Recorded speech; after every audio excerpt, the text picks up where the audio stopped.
How about some fresh out of the oven gingerbread, bright snowdrop, fresh Iowa pine, and cool peppermint to put you in the holiday cleaning spirit? Made with goodness, not a lot of nonsense. Mrs. Meyer's. See what good can grow. Visit mrsmeyers.com today. This episode is brought to you by Amazon. The holidays are here, and you know what that means? It's time to get your friends and family the gifts they deserve. Take the stress out of shopping with Amazon's great deals and low prices on a huge range of items from toys to tech and much more. Whoever you're gifting for, Amazon has great prices on everything you need this holiday season. Shop Amazon for all your gifting needs.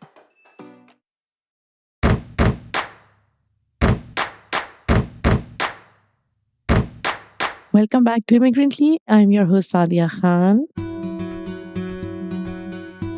I am super excited to catch up with today's guest. Aymann Ismail is an award-winning journalist and one of the brilliant minds behind the PBS documentary, American Muslims, A History Revealed. Growing up, that would just change my entire life if I knew these stories. Like knowing that Thomas Jefferson had a Quran would have been huge. By the way, I interviewed Aymann a couple of years ago and it was phenomenal. So I'm really psyched that I get to talk to him again. This series is precisely how we should see Muslim identity in the US.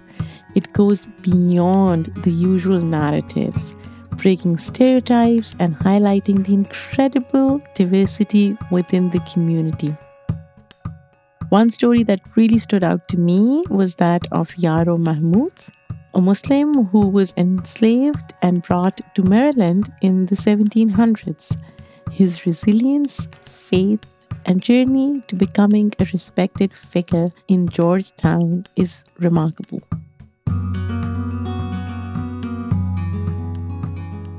Yarrow's story is actually a testament to the deep history of Islam in America, and it highlights the contributions of Black Muslims to this country. Honestly, it made me realize that being Muslim in America isn't just about faith. It's a mix of culture, history, and unique personal stories. I'm so excited to talk to Aymann about this show and so much more. So without further ado,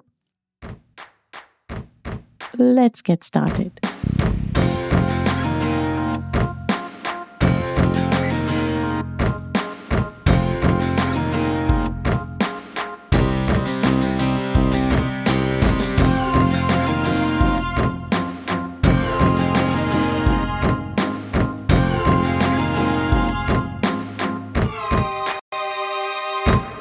Welcome back to Immigrantly, Aymann. How are you doing? You know, I was driving this morning and there was this person trying to make a left turn, but there was a crossing guard because there was a school there. Huh. And they just started getting closer and closer while these kids were crossing. And they started honking. And I'm like, who is this? Like, who does that like that to person kids? that person in particular really needs to apologize. Yeah. If he's That's listening. how I'm feeling. Whoever that is, call into the show. We want to interview you about it. Yeah. How are you doing? I'm doing good. I've got a lot going on. I have this American Muslims PBS doc series that is slowly trickling out and changing the world as we know it. Did you know that we were actually going to go into World War III until we published this? And now it's not going to happen. You're welcome. I hope not. Yes, I've been pretty busy. And then also I'm about to publish a book, my first book. Oh my gosh. In a few months. So I'm very anxious and nervous about that, but I'm out of writing world. It's available for pre-sale. It's out there. But I haven't talked about it much because I've just finished the manuscript. Tell me about the book. We'll start there. So the book is called Becoming Baba. The subtitle is Fatherhood, Faith, and Finding Meaning in America, which I love because I went back and forth with my publisher on this. They're like, why don't you do something about the American dream or finding Islam or XYZ? And I was like, you guys, the American dream, my parents didn't even believe it when they came to this country. That's not why they came, you know? and also they're dying to get out of here. You know? Oh, So it's like they I want to are. break away from this idea of like, I don't blame them. you know, they really. My dad just left actually, but that's a whole other tangent. I'm happy for him. He's like back with his people. Oh, wow. I know a part of me feels like you're going to go and hate it because you're so Americanized, but we'll see what happens. That's what I am scared of.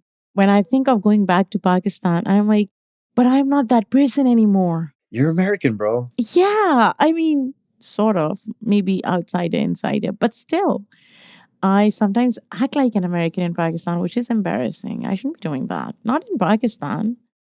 I mean, there's a difference, right? Like in just lifestyle, culture. Even if you were in a Pakistani community here in America, it's so different than like any community out in Pakistan, you know?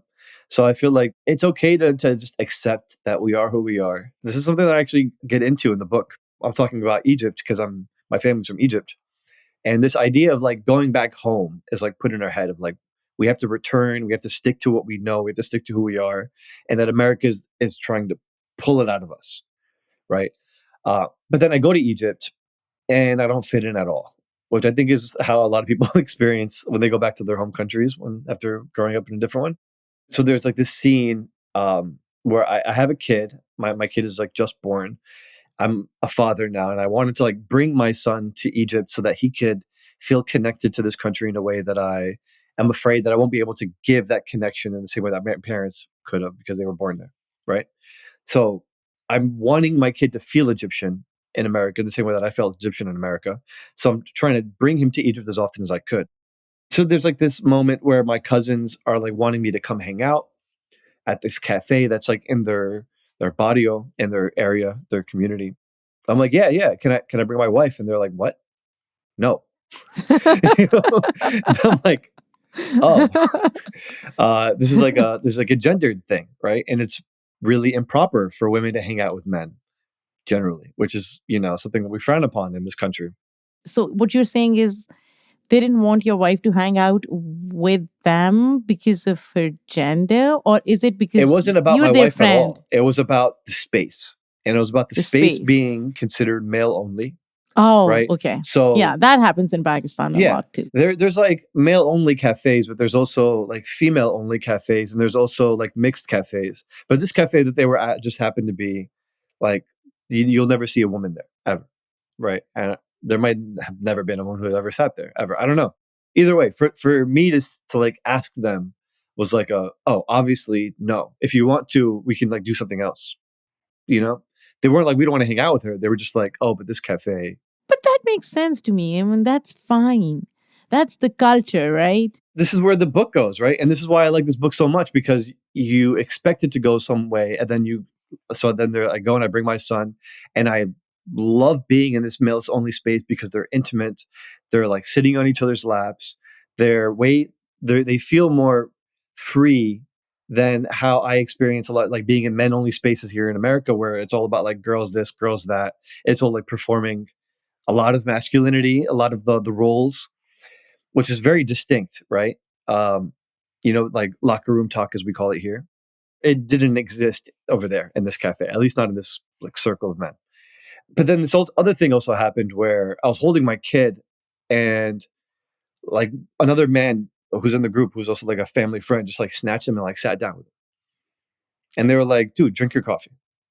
I was like, oh, okay, this is great. I like really like my friends back home and do this.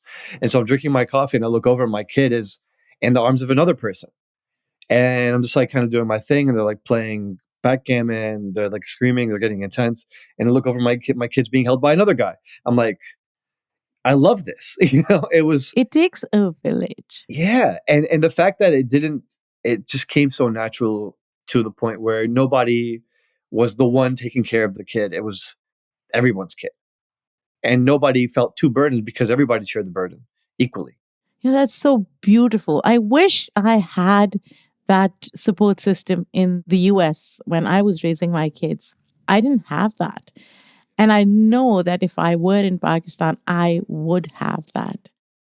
How do you explain the cultural nuances, quirks in your book to readers who may be like, oh my gosh, this sounds so conservative, or this is not setting your boundaries, or whatever? So for this book and like a lot of my work, I try to embody the principle of showing and not telling, right?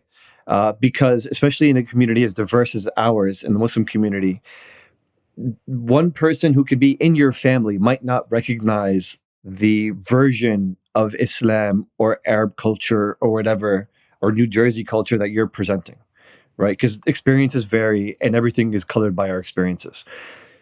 So, in that vein, what I don't do in this book is I don't say, here is the reason why these men are behaving this way. What I don't say is, here is the reason why my parents are telling me XYZ when they're telling me XYZ.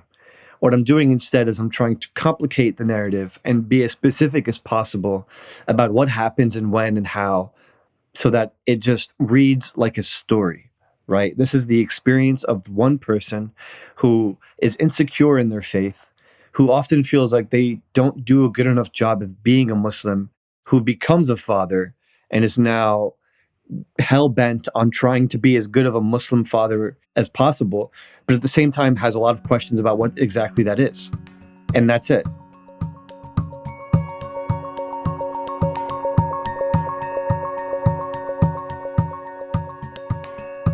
What did you learn through this process of writing the book?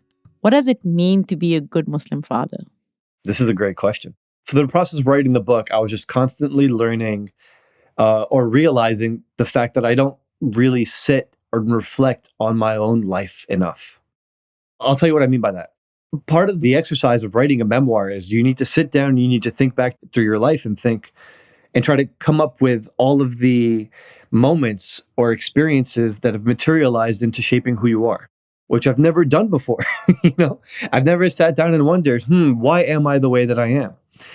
And that to me, I think, was the most challenging part of writing this book, because zeroing in on those moments can be exciting, but also kind of scary, right? Reliving these moments where you made the wrong choice and sharing it with the world could feel like you're sort of stripping yourself naked and asking the world to judge you. So, for example, there's a story in the book where I'm like discovering what it's like to be liked by a girl. So I grew up in like this very insular Islamic society. Everything was about the mosque. Even when we had like Boy Scouts, it was Islamic Boy Scouts. When we did karate, it was Islamic karate. And there's a funny story there about like this guy that we had to call Sensei Muhammad. So from going out of this environment and then being thrust into a public school in a neighborhood that was mostly Hispanic, where the cultures are very different, where boys and girls are just very comfortable kissing each other on the lips and on the mouth just to say hello, right? I was afraid of holding or touching a girl's hand. Like I was very clear with my friends. I was like, look, I'm Muslim. We don't do that.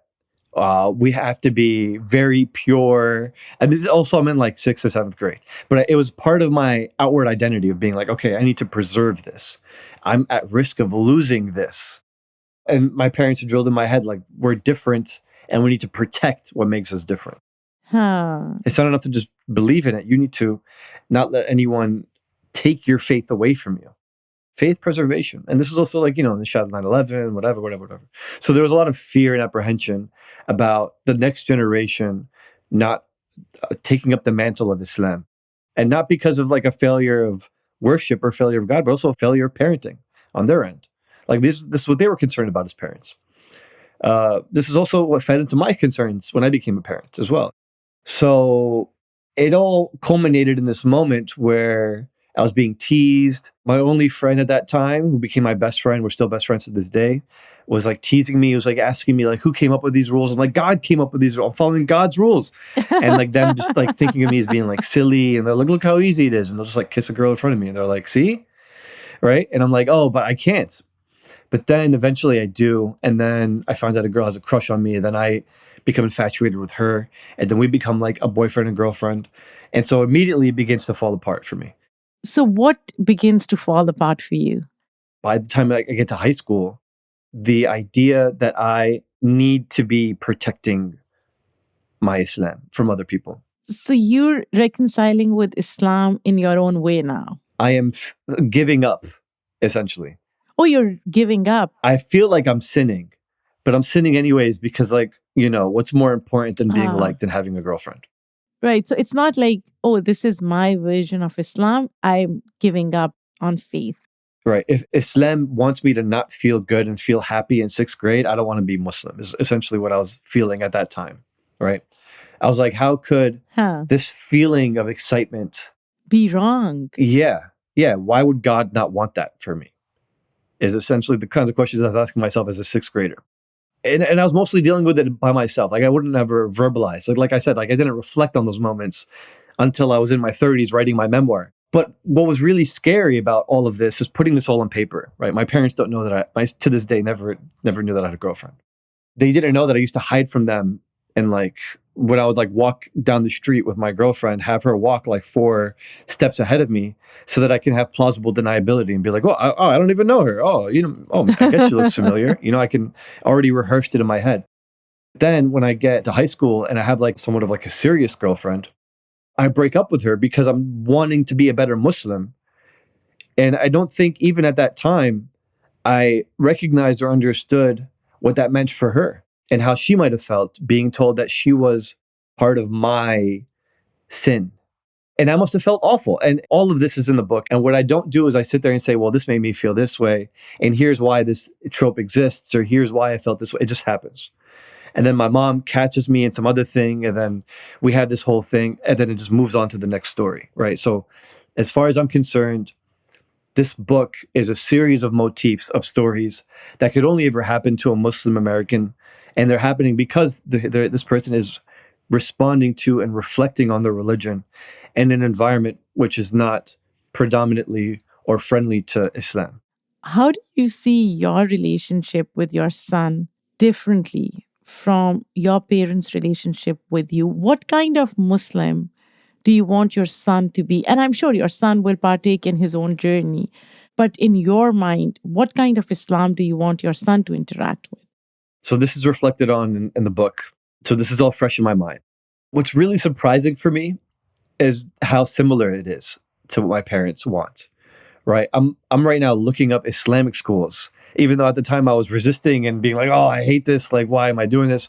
I'm doing the same thing right now because of how terrified I am of my kid growing up isolated or separated from our global ummah. I'm not thinking about Islam right now, particularly for him at this age, as a system of beliefs, because what kid is thinking about the relationship with God? As a kid, I think what was valuable for me as being a Muslim was the community, was having the space to make friends and see them every week, in the mosque. So the cultural part of Islam. The cultural part. The part of Islam that tears down tribes, right? Because if we think about the story of the Prophet ﷺ, he brought Islam into a culture that was extremely tribal, that had family feuds, and there were like parts of the economy that were controlled and operated by different, and it was like very caste, and how if you were born in a certain type of like family, you could never leave or be anything else. And Islam at that point was extremely revolutionary in the sense where it told everybody, no matter how much wealth you had, no matter what color your skin was, no matter what your past deeds were, we're one family. And that to me, I think, is incredibly important. And I'm worried about robbing my son or my daughter. I have 2 kids now at this point, robbing them both of the opportunity to feel that way or to have a kin that way. That's more than just like, every Friday they go, or even they can't because of school, right? So it's about, I want to establish for them this family that's local so that they can connect to the global family. Whether they go to Pakistan, whether they go to Russia, whether they go to Cuba, Canada, wherever, I want them to go and feel like, okay, I have family here because there's Muslims here. But even why do you think they would not have that family if they went to a regular public school? Come on, Sadia. Come on. Listen. Public school in this country is really fun, right? It's great. Teachers there really care. It's a wonderful place to be. Nothing against public. I went to public school after I went to Islamic school. I loved it. I had a lot of fun. It's very different than being in an environment where everyone around you is Muslim. right? It's very different than being in a place where you're learning the history of the country alongside the history of Islam. How Islam is taught in public schools is the problem, No, right? Or not taught at all. not taught at all. Yeah, but that's not the problem. It's about the friend group. It's about being the only Muslim in the group, which I think is very unnatural for the kind of relationship that I want my son to have with Islam. I don't want them to think of themselves as the ambassador, as great as it is for many people. What I want my son to feel is that relationship that I had, which is being one of 3 different Aymans in my class, having people from all over the world being in the school, people of all colors, people who spoke all different kinds of languages, but we were all Muslim, and so that made us a family, right? That relationship, I think, is unique to being in an environment that is specifically Muslim all the time. I'm just playing devil's advocate. What's the downside? The downside of raising your kid in a Muslim environment in America, Mm-hmm. I know what you want to hear. I'm not going to say it. I'll say it just to let you know that I know what you want to hear, which is like, oh, they won't feel like they're assimilated, or they'll feel separate or self-segregate or whatever. I don't believe in assimilation. I feel in integration, to be honest. I don't believe in the idea of being fully assimilated. I'm a proud Muslim woman. I want to project that identity unapologetically. But having grown up in a homogenous country, what I like about America is the diversity of culture, religion, ethnicity, thought processes, identities. And in some ways, a predominantly Muslim school will take part of that away from him. Yeah. So here's what I'll say to that. Integration is an unstoppable force. There is nothing you or me or my parents could have done to stop integration. Look how I turned out. All of those kids are American. They all went to an Islamic school, but if any of their parents hope to raise Pakistani or Egyptian kids in America by sending them to Islamic school, they failed miserably, not even close. Because what's going to happen? They're watching TV, they're making friends at the park, they're going to the American library, they're listening to music. Also, the concept of raising kids that'll experience what it's like to live in a predominantly Muslim country just does not exist in this country at all. It's impossible. But here's the thing. There is such a thing of wanting to insulate your kid too much. If you are so militant about it that you only want your kid to like watch Pakistani TV shows at home, they're only allowed to listen to Pakistani music, that kid could grow up sheltered because you are actively sheltering them, right?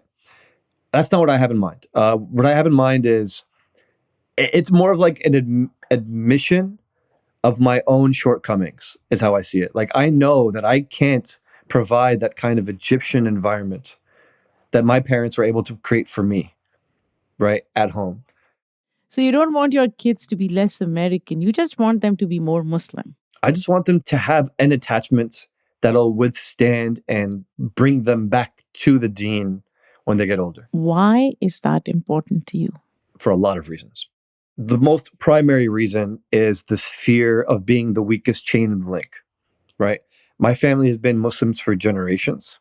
Part of my book was doing familial research, and I learned that I was part of a tribe that went back to Arabia. Very narrowly, didn't even learn about it. My dad just mentioned it short, like talking to somebody else. I just happened to be around when he mentioned it. But he came from a tribe that was among the first tribes to convert to Islam. And I shudder at the thought that it would have survived, the tradition would have survived for like 6, 7, 8 generations. And then it came to me, and then it vanishes. There's a humiliation attached to it, right? You're putting a lot of burden on yourself. Yeah.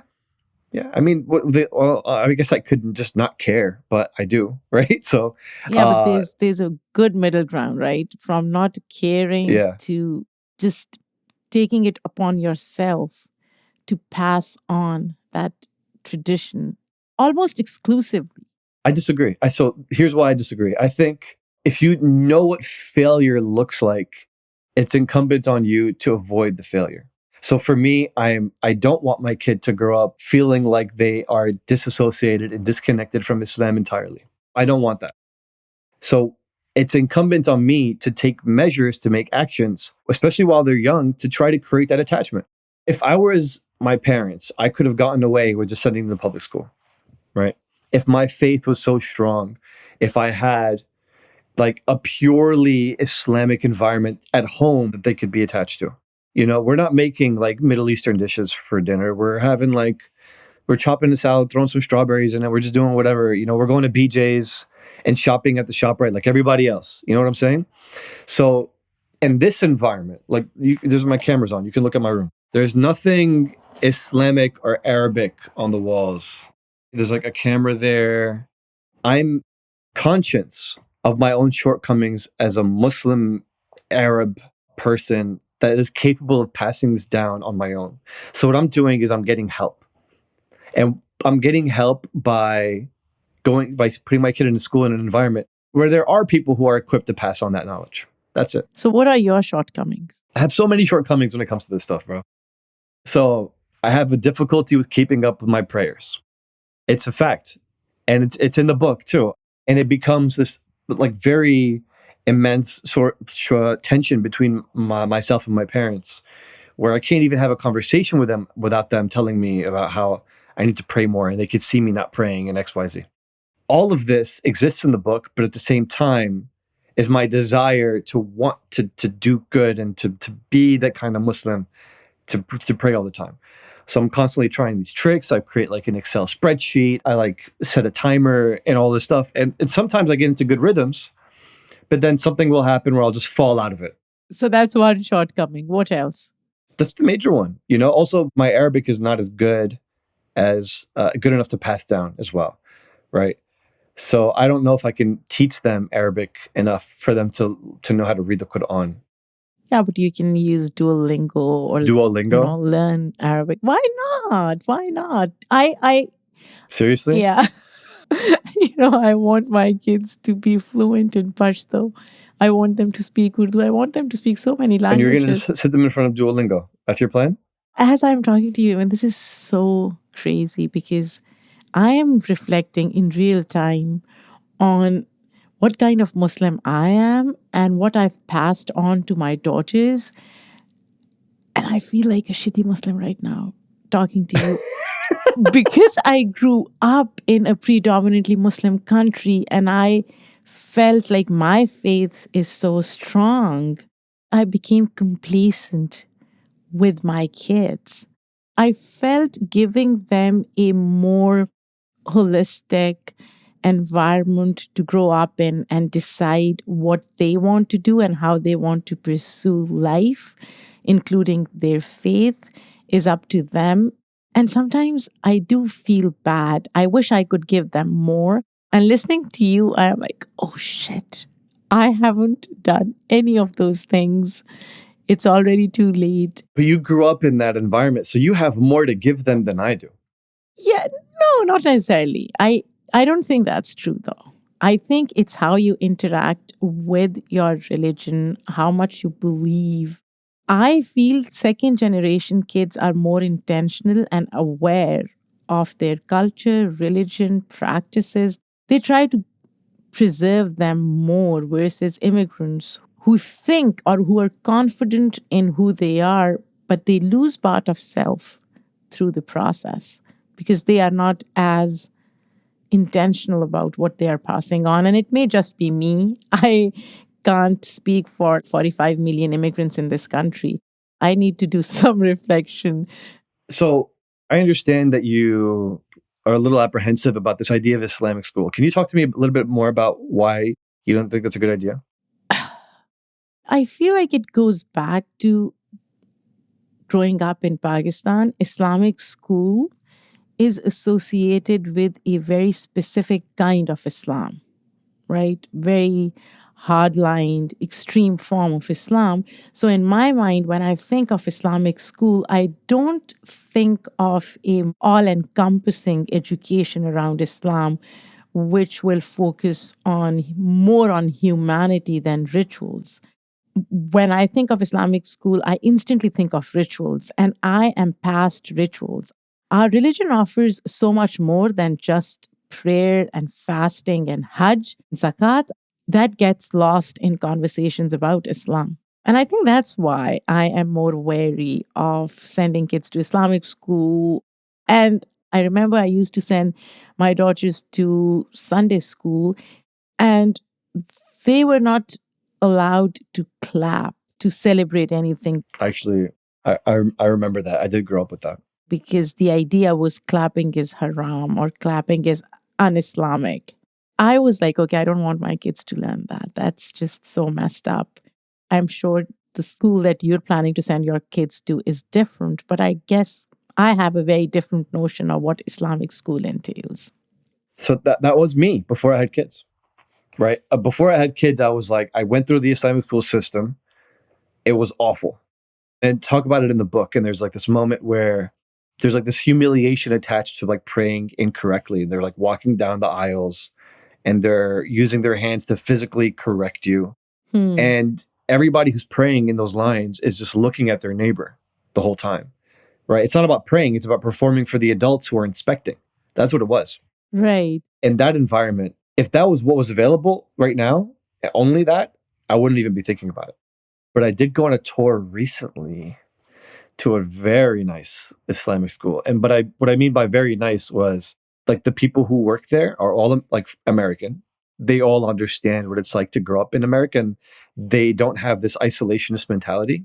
And one of the concerns that my wife had was about hijab, right? She was like, I don't want to put my daughter in a school where hijab is part of the school uniform and they like have to, because it's not a school uniform for her as well, like religiously, right? But it is. But even when like talking to the teachers about it at this school where it is like part of the uniform, they explicitly were like, we don't teach them that by putting on the hijab here for school, it's a religious practice. We're only doing it as uniform because that's the way it is and that it could change in the future. And that this is not you observing your religion. This is just you observing the dress code, which I think is a step in the right direction, right? Of it being a dress code for school. And that a lot of girls, she told me, I don't know, she didn't say a lot, but she said some girls will like put on the hijab at the door, walk in, and then take it off when they leave. Which I felt like, okay, they're not as strict. But it's so interesting to have this conversation with you, Aymann, because here we are, two Muslims, talking about how we see our religion, how we want to approach our religion, how we interact with our religion, which is in some ways very similar, but then different as well. South Asian Muslims have been here just as long as many other European immigrant communities. Their stories were connected with the stories of other communities of color. It's a significant aspect of the past that gives a sense of a different kind of future. So talk to me about this documentary. What's one thing you hope sticks with people long after they watch it? The American Muslims documentary? Oh my God. First of all, this documentary is not breaking, shattering. These are stories that Muslim Americans do not know at all. So most of the team who created this documentary series is Muslim. With the exception of like a few people, almost the entire team is Muslim, which is also unheard of for like a documentary for PBS or HBO or whatever, right? So that should tell you everything about the intention behind it and how messy it is and how complicated it is. Even going in, none of us are going to have the same ideas or interpretations about what Islam is. And we're not trying to describe Islam to a non-Muslim audience. We're not trying to show Muslims having ice cream and being normal. That's not what this series is about. This story is primarily about America becoming a country in and of itself. And along the way, we're going to be telling the story of America through the perspective and the prism of the Muslims who were present in each of those milestones and periods of America becoming itself. And these are stories about Muslims who Muslims don't know about because they've never been told before, right? So a large chunk of this team that was working on this American Muslims documentary series are historians. are academics. And so for, like, I want to say like 2 years before we put pen to paper, we were going and looking for source material. We were on the phone with librarians. We were on the phone with custodians of historical societies across the country, asking them about like certain people who may or may not have existed. And it turns out in every place, at every period of America, there's Muslims there. Like, they just were there. They weren't like planting their flag in the name of Allah or doing like whatever. They were just existing, you know? And so in the very first episode, which is online now, you can just go on YouTube, type in American Muslims PBS, it'll pop up. On the very first episode, we dig into the very first mosque that was built in the country, that was specifically purposeful built to be a mosque. Because I think at this time, there were like other structures, maybe people were repurposing parts of their houses or offices or whatever to be mosques. But in this case, it was the first mosque that was built from the ground up as a building just to be a masjid. You won't believe me if I told you where it was. It was in North Dakota, which is so amazing, right? And these were not Muslims who were coming and trying to like spread Islam. They were trying to make money. They were leaving their precarious situations in their home country. And in this case, it was the Bekaa Valley in what is now modern day Lebanon. And they were just existing at a time when America was experiencing Western expansion.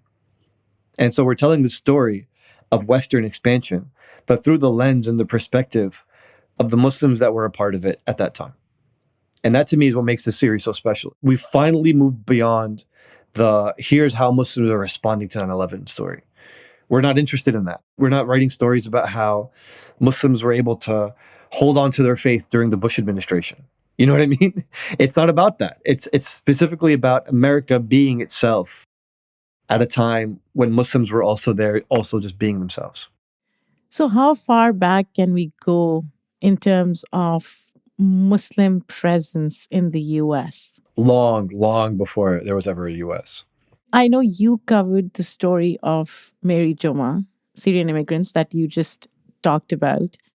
I was really struck by Yarrow Mamout, Mm-hmm. Black Muslim, in fact, Black Yep. enslaved Muslim captured at the age of 16, comes to the US. What does it do for Black Muslim identity in America? Why do you think Yarrow's story is important? Well, I think Yarrow's story is important for all Muslims and all Americans, right? Not just Black Muslims. But I think what makes his story so significant is all that he achieved with how little that he had. And I think, and how often he had to start from scratch, from zero, because of the ways that he was taken advantage of. It's really sad, right? It's really shameful, actually, that his story exists because it's a tragedy, right? Here's this person who was kidnapped and taken from his home and forced to create a new life for himself after having to produce freedom for himself, like in this environment that didn't want him to be free. It's tragic. It's tragic. It's tragic, but it's a miracle that he was able to hold on to his faith throughout all. And the fact that he was painted by a famous painter at the time who painted presidents, which is such an honor and such I think makes him not just a historical figure that's important for Muslims, but also for Americans. And I think this is what the series is trying to do. We're not telling stories to help Muslims feel American. Muslims know how they feel. This story is about giving us more of the ammunition, the tools that Muslims need to go back and argue with the people who don't think that we have a place here. I think that's all this series does, which is it's giving us an opportunity to be in touch with our own history as Americans who are in this country, who are Muslim, as a way to supplant and usurp the people who are very actively trying to disenfranchise, Black Americans, Muslim Americans, all kinds of Americans, and just trying to narrow down who actually does have a place here, who actually built this country. And so what we're doing is we're using American sources, going through American archives and pulling out all of the examples or all of the most compelling examples that prove that in some cases, America wouldn't exist the way it is today if not for the Muslims who are here. How so? So, for example, in an episode that's unreleased, so maybe by the time this publishes, who else maybe it'll be on, but we dig into the story of Thomas Jefferson and how he, as the person who was the principal author of the blanket freedom for all people to live as they like and worship as they like in this country. All right. He wrote the Bill of Rights, and specifically the Religious Freedom Clause of the Bill of Rights. So Thomas Jefferson, not many people know this, but he had a Quran in his library. I think a lot of Muslims know that. Yeah. Well, we knew after Keith Ellison swore on it. But before that, not many Muslims knew about it, right? And it's been in the Library of Congress this whole time. But not many Muslims knew about it. Anyways, so he was also in contact with many Muslims abroad. And it's possible that he was aware of, or at least knew about Muslims who were around him. And we know recently, I think, and just maybe a few months ago, we found Arabic writings in his personal collections of notes, because people who were enslaved and they ran away from their slaveholders asked for help, specifically from the president, who was Thomas Jefferson at that time, in Arabic, asking him for help. And so he was aware of it, and he was actually trying to help them get their freedom. He was also interacting with this person named Meli Meli, who was an ambassador who came from North Africa, who Thomas Jefferson had such high regard for that he actually sent out a memo to the White House staff saying, hey, we're actually going to be having dinner later than planned after sunset, because we need to respect this person's religion who's going to be coming fasting for the month of Ramadan. So not many people know this, but there was a Ramadan iftar that happened at the White House in the 1700s. You know what I'm saying? So all of this is all just there. We're not creating these narratives. We're not spinning these narratives together.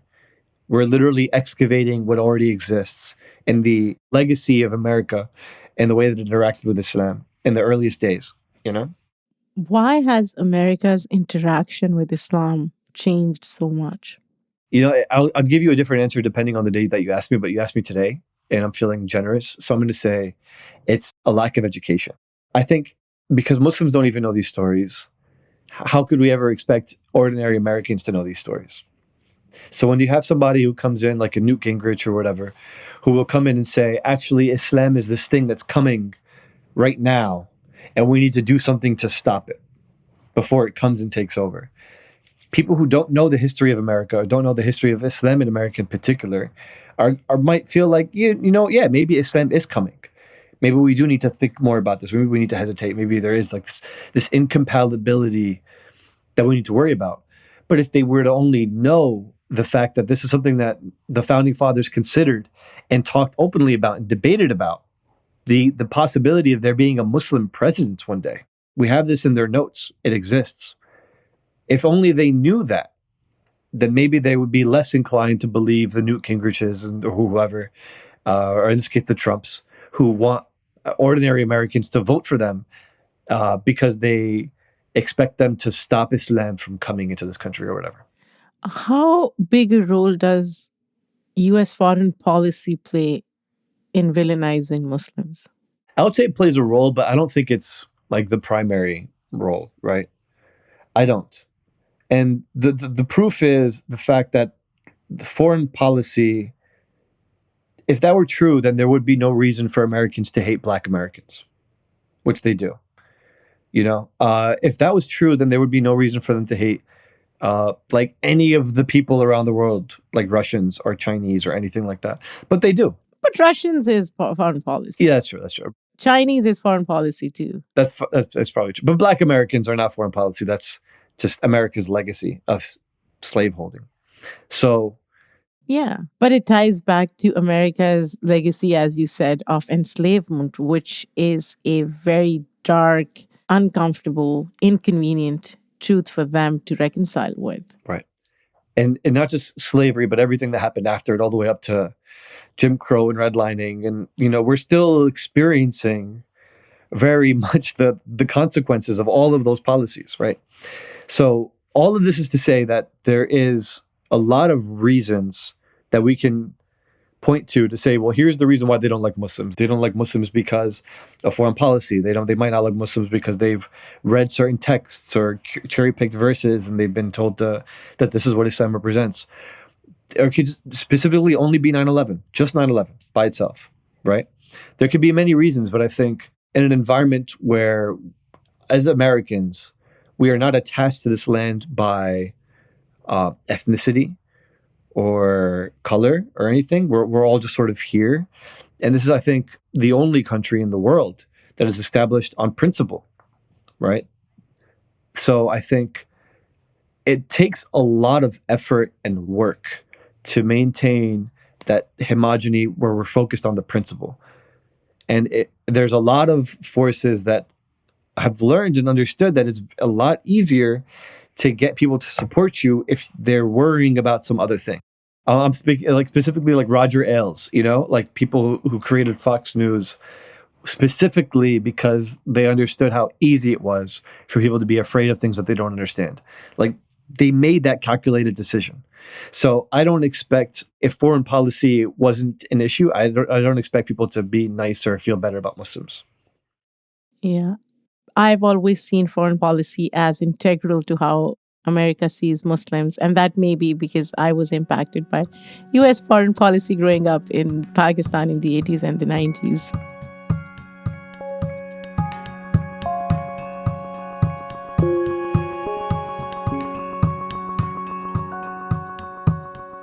Are there any other stories about Muslims in America that you really want to tell? Ooh. Okay, here's a story that I can't tell because I'm not equipped to tell. So maybe somebody who hears it wants to dig into it.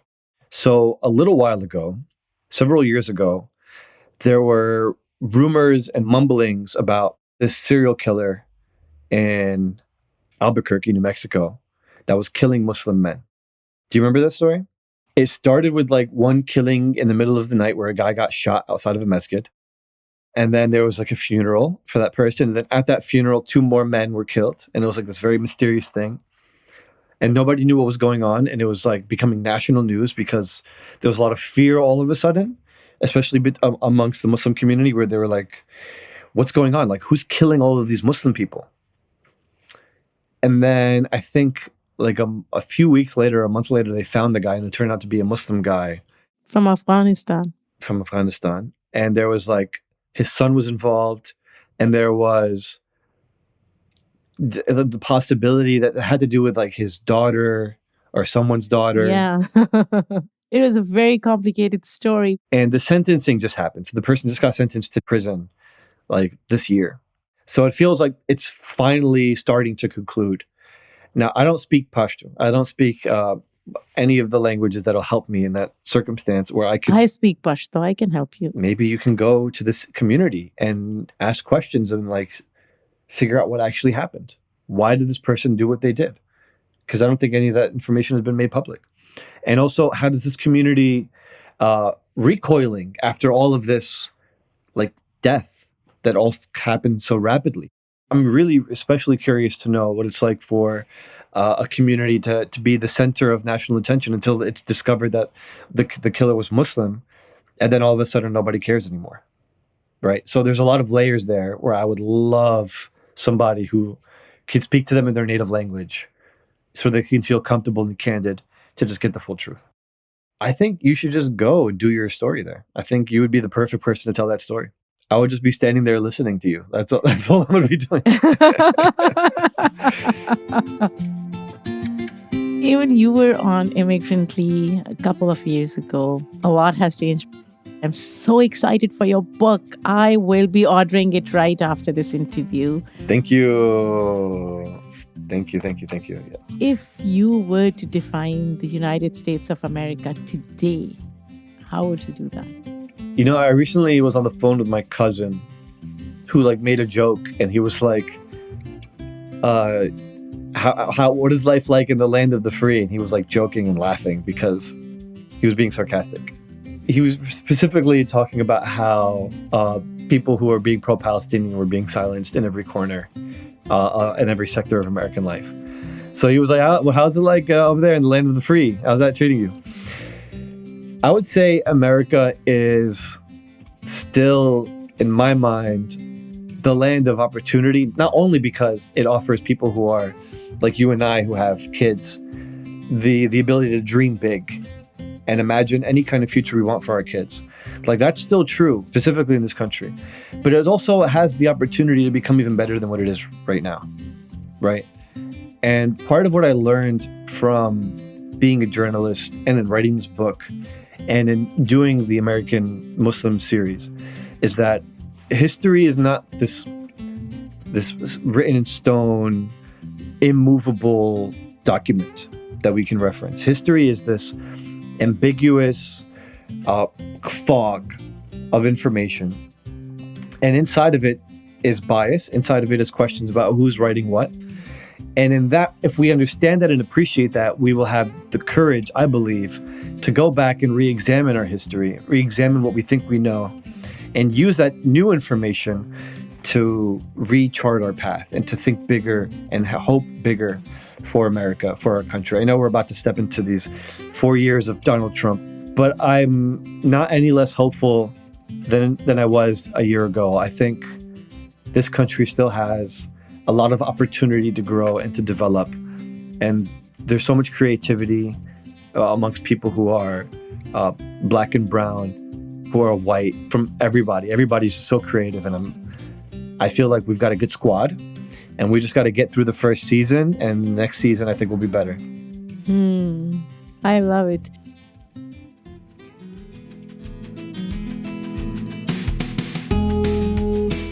Where can people find your book, Aymann? Right now it's for pre-sale, so you can literally go everywhere. It's on Amazon, it's on Barnes & Noble. You can just go directly to Penguin and buy it from there. It's not going to come out until the summer, but I do encourage people to pre-order it because the pre-order numbers do a lot, as not just for me, but also in paving the way for more future Muslim writers and Arab writers or first-generation writers who, when they're presenting their ideas, publishers are going to be looking back at the pre-sale numbers and wondering, is this a good investment? So let's just invest our community. Let's just build up the support, get the energy going, get the excitement going, because it's not about this book. It's not about my book. It's not about this documentary series. It's about creating an appetite. It's about showing all these publishers that we're not like a minority group in the sense that we need to be uplifted. We're an underrepresented group, and that behind that underrepresentation, there's so many people who are starving for this kind of content. And we have to vote with our wallets. So that's what I'll say about that book. Wow. On that note, thank you so much. It was a pleasure. Of course, anytime.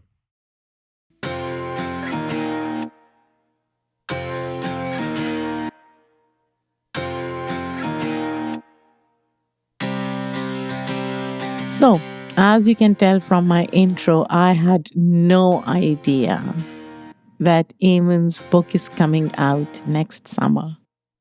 And I am so happy, so excited, because we need people like Aymann to write stories. He is a phenomenal journalist, and even better human. What a fun conversation. If you like this, share it with a friend who doesn't know a lot about Muslims. This episode was produced by me, written by me. The editorial review is done by Shay Yu. Our editor and sound designer is Lou Raskin. Theme music for Immigrantly is done by Simon Hutchinson. Other music by Epidemic Sound. Come back next week when I have another interesting conversation to share with all of you. And don't forget to follow us on our socials.